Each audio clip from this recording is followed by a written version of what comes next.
Merry Christmas, everybody. Welcome to the Blue, Blanc, Banter Podcast. I am your host, PM Rice of the Hardwired Network, coming to you live on both the Harry Rice YouTube channel and the Hardwired YouTube networking channel.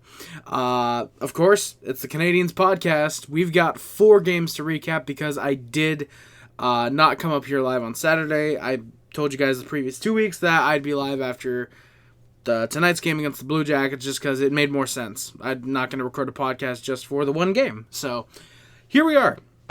We've got 4 games from the previous week, from the past week to talk about. We played the Sabres on Tuesday.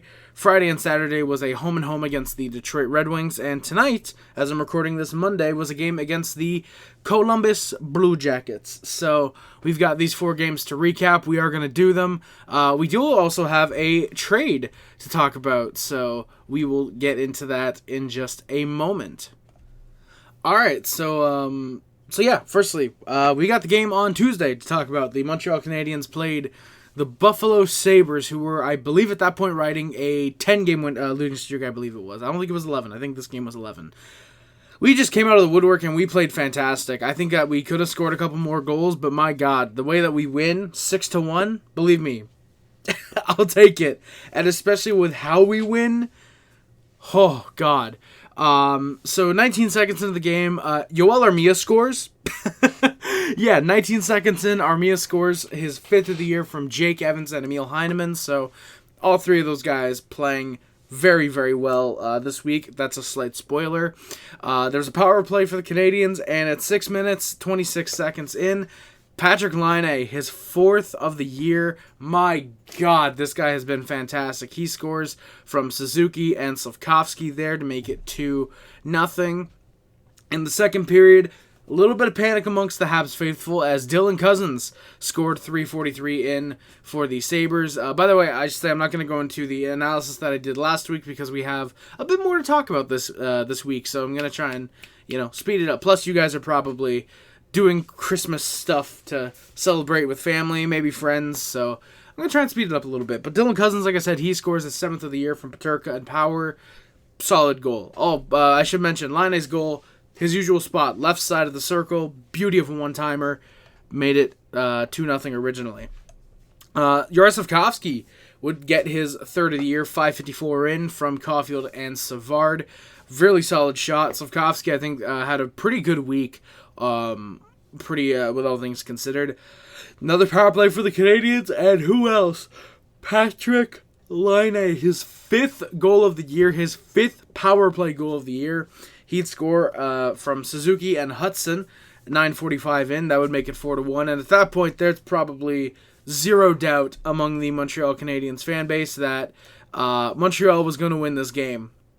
At that point, it was basically known Buffalo's fragile. They don't score. And, they don't. However, who does score?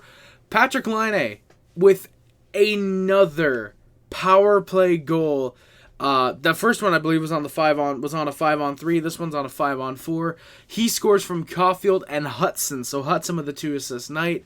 Laine with his first Habs career hat trick. He ties a couple guys with 6 straight, their first 6 goals as a Canadian on the power play. Love to see that. The Canadiens would get another power play a couple minutes later. And actually very noteworthy, Marty doesn't start the first unit. He doesn't start the second unit. Actually, he might have started the second unit.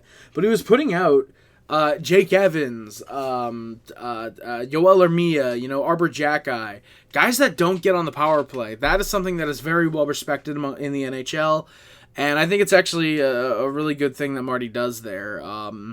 But regardless, even though we don't score on the power play, Josh Anderson says, fuck you, I need a goal. And he gets one with 45 seconds left. His 6th of the year from Dvorak and Gallagher. 6-1 is your final. And yeah, Montreal just played a great game. The shots were only 27-21. So with that game, the Canadiens tie I believe it's 2000-2001, the first year Minnesota Wild, with, I believe, 31 straight games without hitting 30-plus shots, which is crazy. There's some games where it feels like the Canadiens are getting 45 shots. And, yeah, tonight, this night, last Tuesday, very good game for the Montreal Canadiens. I think everybody did their part. Laine, of course, was fantastic on the power play. And crazy thing is, after this game, he says he thinks he did not have a good game. This dude scored a hat trick. I just want to point that out. I love Laine. I think he's gonna be fantastic for the Canadiens. And as soon as July 1st hits, I want Kent Hughes, Jeff Gordon, sit down, discuss extension, just lock him up long term immediately. Hudson, good offensive night. Caulfield played well. Suzuki played well. Caulfield and Suzuki each with a pair of assists. Slavkovsky with, of course, the goal and the assist. Top six played well this game, and Montreal just gets it. Now, as for what happens next, it is not the next game, because the next day, and I already did the short that you guys can see on the Hardwired channel if you're watching on the Harry Rice channel, or on this channel if you're watching on the Hardwired channel. But we made a trade. Justin Barron was traded on Wednesday in exchange straight up for Alexandre Carrier. So a defenseman for defenseman trade. It's a trade between Montreal and Nashville, which oftentimes go very well for the Canadiens. Weber for Subban, for example. Carrier, he's Quebec born and bred. He shared a really good story actually tonight that I would like to kind of paraphrase, I guess. So his brother had won a contest to practice with the Montreal Canadiens. Alex was too young to go. I don't know if it was like your family practices thing, or if I don't know what, but Alex was too young to go. So his mom bought him a Habs jersey, and when he came back to Montreal after the trade, his mom gave him that jersey with a welcome home card, and I just think that's really awesome. And Carrier seems like a guy he wants to be in Montreal, and I'm glad that the Canadiens are developing the type of culture to where if you want to play here, you're going to stay here. If you don't, well, you know what? Hey, no harm, because we're going to find the right place for you. And even if sometimes we might not get the best value, we're still going to do right by the player, because that's what matters, and that's what's going to make more players want to come to Montreal, because they see the Canadiens as they're not going to be vindictive. They're actually going to help us out. They're actually going to if we ever want to get traded, they're not going to send us to San Jose or Columbus or garbage franchises like that. They're going to send us to the Rangers or to the Red Wings or Chicago, or teams that are like actually competitive, so and we'll get to Carrier, but Barron this year, he had 1 goal in 17 games. For an offensive defenseman, you need way more than that, and completely get why the trade is made, and I think the Canadiens are already loving it. Friday's game against the Red Wings, Carrier was in. Carrier was in. So, Montreal, what happens in this game? So, this one would actually be pretty good. This is the first of a home-and-home. This one was in Detroit. What would happen in this game? Well, firstly, Emil Heineman would score 7 minutes in, his 7th of the year. Emil Heineman, dude, had a phenomenal game. A phenomenal week, honestly. Emil Heineman is a guy that's really proven me wrong. I thought he wasn't going to pan out. Dude's looking like he's going to be a mainstay on that third line for a decade. This dude has a great shot. Really good playmaking. He's got a great defensive ability too. He's just a really good two-way guy, and I would not be surprised to see Heineman and maybe even Evans stuck on that third line together for a long time with a guy like maybe a Joshua Waugh or maybe a Kirby Dach, honestly. I would not be surprised to see that whatsoever. But Heineman scores from Evans and Matheson 7 minutes and 9 seconds in. Doesn't last long, however, because Patrick Kane with a beauty of a snipe. Sharp angle, just puts it. He's given like 3 inches of space, and he says, good enough for me. And he buries it from Kopp into Brinket at 13:27. This isn't a goal, but I just need to mention, my God, Jake Evans got snake bit for like 2 minutes in this game, because there was an opportunity that he had with a wide open net with, I believe it was Laine. No, it was Talbot in this game. He had a fantastic chance, and he just gets robbed by the stick of Mo Seider. However, he makes up for it, because shorthanded, he absolutely dangles the skates off of Mo Seider, just completely strips him of a puck, and he scores a shorthanded goal at 18:31 with 1:29 left. It's a shorthanded goal. However, unfortunately, the lead does not last long. It's on the power play. Joe Veleno with a beauty of a tip off of a Jeff Petrie shot gets his third of the year, and I believe they said he's on a 3-game point streak, Joe Veleno. So, like I said, he scores from Petrie and Rasmussen. I like Michael Rasmussen. Shout out to him getting a point. The game gets tied 56 seconds later with just about 33 left in the game, or in the period, sorry, I should say. There would be no goal scoring in the second period. It was a very, very low-key kind of period. The shots were 10-5 Montreal, but just a very kind of low-key period. In the third, Tyler Mott would score just a minute 40 in from Michael Rasmussen to give the Red Wings the 3-2 lead. Arbor Jack, I would end up tying it up about 7 minutes and 2 seconds later, 8 minutes and 42 seconds into the actual period. Really nice wrister. He finally gets his first of the year. Caulfield wasn't on the ice to steal that one. He gets that from Armia and Heineman. And Patrick Laine, who else on the power play? 7th of the year, 7th power play goal of the year. Laine scores from Hudson and Caulfield at 12:02 with a beauty of a slapper, and that would hold. The Red Wings would obviously pull the goalie with the last couple minutes left, but doesn't matter. Laine with the game-winning goal, providing more for us in 9 games, I think that was, or 8 games, than he did with the Blue Jackets last year, which I think is hilarious. Lane Hudson, by the way, looking like one of the top 10 best defensemen in the NHL. Zach Werenski, who, that's all I gotta say. Caulfield, he's not scoring, but my God, dude, you cannot fault this guy. He's getting chances. Really good playmaking ability, too, especially on the power play. He's looking quite solid as a two-way offensive forward, with the shooting and playmaking. Yeah, and then the second half of the home and home, I actually thought that there was a chance that I actually thought it was very likely that they would split the home and home. I thought Montreal would win Detroit, Detroit would win in Montreal. However, pleasantly, I was wrong.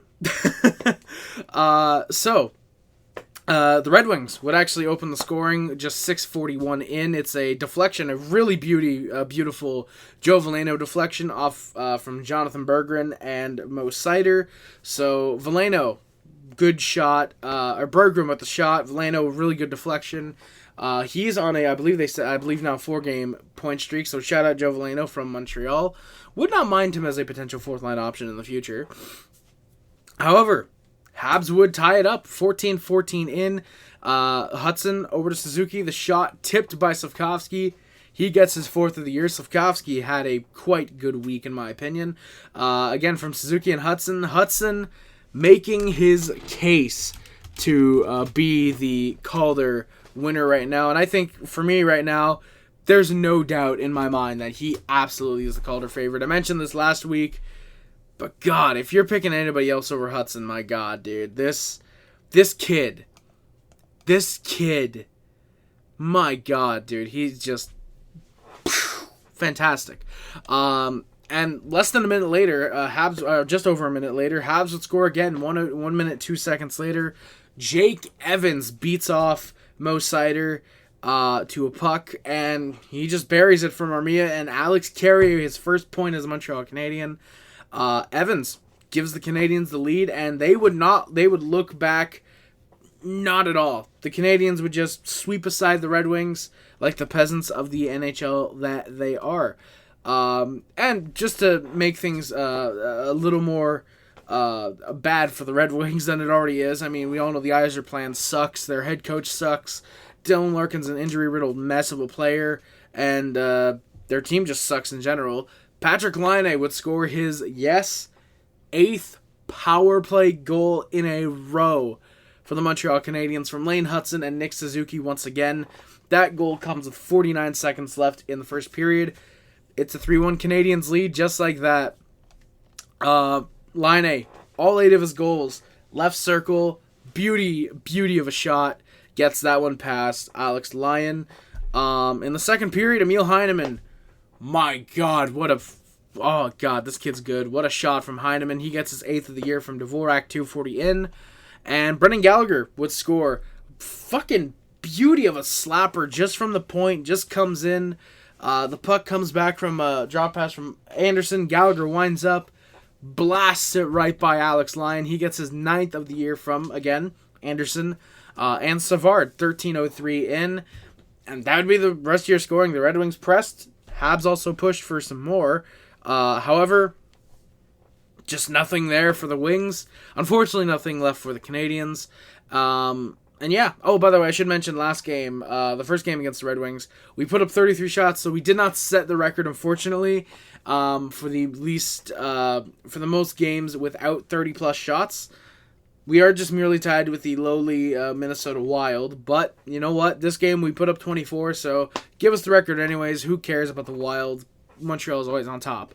So Montreal with the 5-1 win. We go 3-0-0 in the week, so the Canadiens looking a good bit better. And tonight, this brings us to tonight, the game that I am recording this pod against, really, you could say. Most recent game to happen for the Montreal Canadiens. The Blue Jackets, who incessantly were booing Patrik Laine in the first period tonight, and I say that because I unfortunately have updates about, not updates, but I have news about Laine that happened during this game. So, firstly, Dmitry Voronkov scores 12:03 in. Who's Dmitry Voronkov? Nobody knows, nobody cares, so let's just move on. No, seriously. He scores his 9th of the year from Sean Monahan, shout out Habs legend, at 12:03. And then, weird goal to make it 2-0. Ken Johnson bats a puck out of midair. Did you know Jeff Petry's dad played baseball? Neither did I. They only mentioned it 85,000 times when he did that one time. He scores off of a sharp angle shot from Morensky, and Mathieu Olivier with the second assist. He didn't go with Jack-Eye because Olivier's a little pussy. That goal came with 1 minute and 15 seconds left. In the second period, no Laine on the bench. He had taken a couple hits in the first, a couple dirty shots from the Blue Jackets because that's all they know how to do since they lost their 2 star players in the offseason. So no Laine, unfortunately, in the second period. He would not return. He was labeled questionable, so it doesn't seem to be that big of an issue. Thankfully, like I said, he was questionable. He just didn't end up returning, so thankfully, with the Christmas break now here, hopefully that gives Laine a couple days to rest up. And for the home and home, well, technically home and home, the doubleheader for the Canadiens on the 27th and 28th against the Panthers and Lightning, hopefully he's good to go. Hopefully he is able to come back for those games. However, unfortunately, the Canadiens would be, like I said, down without him for the rest of the game. And 2:03 in, Canadiens say, Laine, we got you. David Savard scores a rebounded shot from Caulfield and Suzuki. Caulfield has the initial shot. Savard just a beauty of a snipe to get in there and just beat off Jet Greaves. I almost forgot the goaltender's name because the Blue Jackets are so irrelevant. But Jet Greaves beats him off for the rebound, and he buries it. However, a minute 31 seconds later, Jordan Harris gets his first as a Red Wing. First as a Blue Jacket. He probably wishes he was a Red Wing. He slaps one home from Marchenko and Monahan. So again, Habs legend Sean Monahan. He gets his first as a Blue Jacket, so his first of the year because he was traded during the during the offseason. Might have been right before preseason. No, it was August. So yeah, it was just the offseason. So Harris scores. However, he gets outshined because at 7 minutes 3 seconds, your boy Laine Hutson gets his second career NHL goal. It sucks. He keeps scoring against some of the worst teams. He scores against the Jets, who have no fan base. He scores against the Blue Jackets, who are irrelevant. He's got to score against a good team, sometime soon.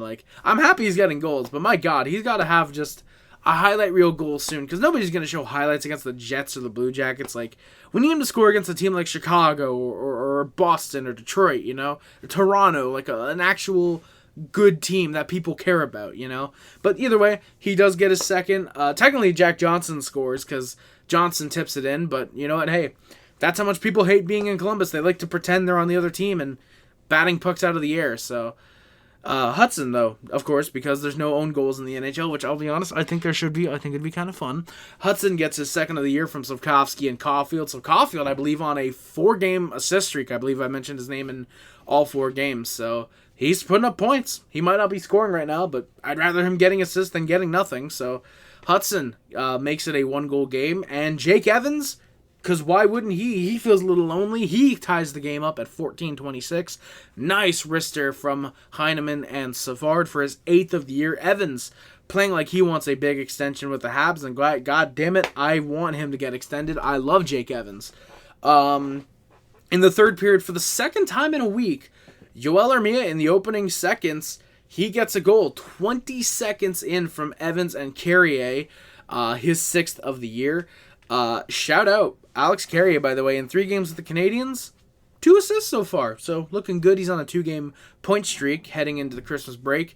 His family's got to be quite happy, as he probably has to be too. So Evans with, I believe, God, what is it now? Probably 6 points in his last 4 games. Like, Jake Evans might honestly be my star of the week. Jake Evans might be my star of the week. Yeah, in his last 5 games, 3 goals, 6 points. In his last 10 games, 4 goals, 9 points. Jake Evans has been great recently. Like, I get that this guy's 28, so it's probably a 1-year thing, because he's on pace for 17 goals, 47 points. But my God, Jake Evans, dude. He works hard. He's a great penalty killer. He's been great through the majority of the season so far. I'd have no issue if the Canadiens were to extend him $4 or $5 million per year. I get he's not Sean Monahan, but then again, he's not Sean Monahan. He doesn't go to irrelevant franchises with no star players. He actually, wants to play on a good team. So wouldn't surprise me if Evans takes a bit less than what he could make on the open market to be with a winning team. But he scores from Armia, gives the Canadiens the lead.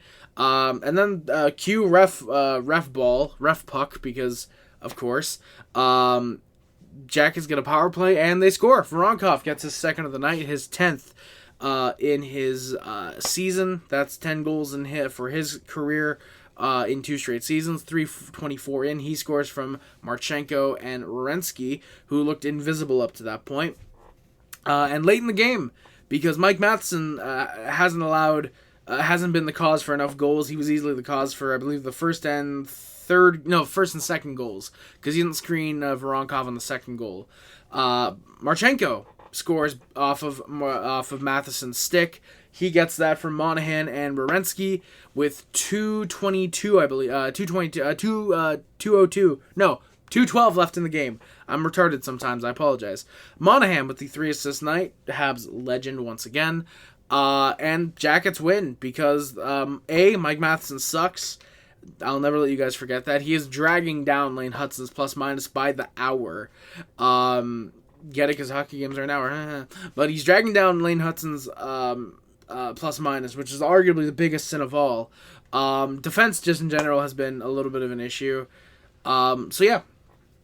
Over the past week, we finish our season. I wish, thankfully, we don't finish our season against the Blue Jackets. My God, I pity the poor team who finishes their season against the Blue Jackets of all teams. We finish our technical week, 3-1. Which, you know what? If we play that way for a couple more weeks, once we come back, of course, I'll have no problem with that. Honestly, we come back with a couple 3-1 weeks, we're right back in the playoff hunt, and my God. No issue there. To be fair as well, we destroyed the Blue Jackets in the previous 2 meetings that we had with them, so we can let them have one. We can let them pretend that they're competitive and we're winning. But no, you're not, Blue Jackets. You're in the basement for a reason. Nobody wants to go to Columbus. So, yeah.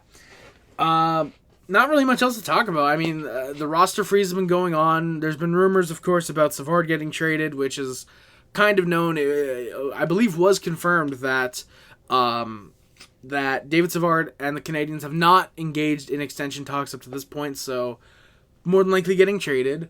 I guess I could talk about Matvei Michkov for a second, because Elliotte Friedman, in case you guys haven't heard, this week confirmed that Michkov did not want to sign with the Montreal Canadiens. He politicked his way to going to Philadelphia, which, you know what, honestly, I think we dodged a bullet. Anybody who willingly wants to go to Philadelphia has to either be a racist, a moron, or both, because there's no way anyone should willingly want to go to Philadelphia. Pittsburgh maybe, because they actually have prestige. They have 5 Stanley Cups. They have Sidney Crosby. They have, I believe Lemieux is still a part owner. They have the legacy of Yager's first seasons, of course. They have pedigree. The Flyers are just the Penguins' little brother that loses every game, and they pretend that they're good because they have Matvei Michkov now. And I think it's pathetic. They have 0 goaltending still. I'm going to have to try and figure that out pretty soon. I kind of wish Igor Shesterkin went to free agency because it would have been hilarious to see them give him $16 million a year. But either way, Michkov, the reason he dropped was because no teams wanted to take the risk on him, and just, no teams wanted to take that risk. As funny as it would have been for him to not want to sign with the Canadiens, we draft him, we hold his rights, and just never sign him. He just never comes to the NHL. Would have been hilarious, but the Canadiens aren't the organization to do that. They are very classy. They'll pick a legitimate top 2 defenseman instead and let Philadelphia have their pretty little second liner. So we ended up with Ivan Demidov anyway, so you could argue the Canadiens actually win in the end, which, let's be honest, we always do. We're Montreal. We're the best. So, yeah, aside from the Friedman report, which, by the way, shout out Elliotte Friedman, probably the best reporter out there, not really much else to talk about, surprisingly, this week. Like I said, the roster freeze is going on for Christmas. Yeah, I guess aside from just saying Merry Christmas, everybody. Happy Hanukkah, Merry Kwanzaa, whatever you guys celebrate. Happy Festivus, of course. Festivus is today. It's the 23rd of December, so Merry Festivus, of course. Again, Christmas and all that. Boxing Day's on the 26th. We'll see how many people get murdered this year. Yeah. So, yeah, Merry Christmas, everybody. Hope you have a wonderful time with friends and family, of course. Hope everybody gets what they want from the big Christmas Santa boy, from Santa Claus, of course. He was at the game, actually, between Montreal and Columbus tonight. Santa and some reindeer were at the game, so that's pretty poggers, if you ask me. Yeah, I, of course, will be live on the Harry Rice channel either Christmas Eve or maybe the 26th. I'm not doing the Christmas Day live stream like I used to because we've always got family over, and especially this year it's going to be hectic, so I'm not going to be able to slip away for the live stream. So like I said, I'm probably going to do it the 26th, actually. The 24th might be a bit weird to do a Christmas Eve stream to say Merry Christmas. It's better late than being early, in my opinion. So, yeah. Thank you guys again for watching, listening to the podcast. I appreciate it, whether you're on the Harry Rice channel or the Hardwired channel. I appreciate it. Yeah, this is PM Rice. Thank you guys so much for watching. Links in the description. Check them all out if you're on the Harry Rice channel. If you're on the Hardwired channel or the Harry Rice channel, subscribe, hit that like button, comment your thoughts down below. Subscribe because we're always doing NHL news. We got NFL news from Hauser coming out here. Whatever else will be happening again soon. We just need to find topics that we want to talk about. So, yeah. From PM Rice and Hauser, this is, again, PM Rice from Hauser and the whole Hardwired crew. This is PM Rice wishing you guys again a very Merry Christmas, Happy Kwanzaa, Happy Hanukkah, whatever you guys want to celebrate. If you're Muslim, Happy Kaboom, of course. Seriously though, Merry Christmas, every whatever you celebrate. Happy holidays, everybody. This is PM Rice signing off from Hardwired and from the Harry Rice YouTube channel. Wonderful holidays, everybody. Thank you guys for subscribing, liking, commenting, all that good stuff. We hope to see you in 2025 because 2025, I'm predicting, is going to be a huge year for Hardwired. Harry Rice might remain dormant, not dormant, but a little less active as we focus more on Hardwired because I'm really enjoying doing this so far. So, thank you guys again for watching. My name is Harry Rice. Go Habs, go everybody. Don't forget, Montreal Canadiens are the best of all time, 24 Stanley Cups, and your team is in fury because of that. So, thank you guys again for watching. My name is Harry Rice, and I am out. Love you guys. See you guys. Bye, guys. Go Habs, go. Subscribe to Hardwired, subscribe to Harry Rice, all that good stuff, boys. Love you. See ya. Merry Christmas, boys. Bye.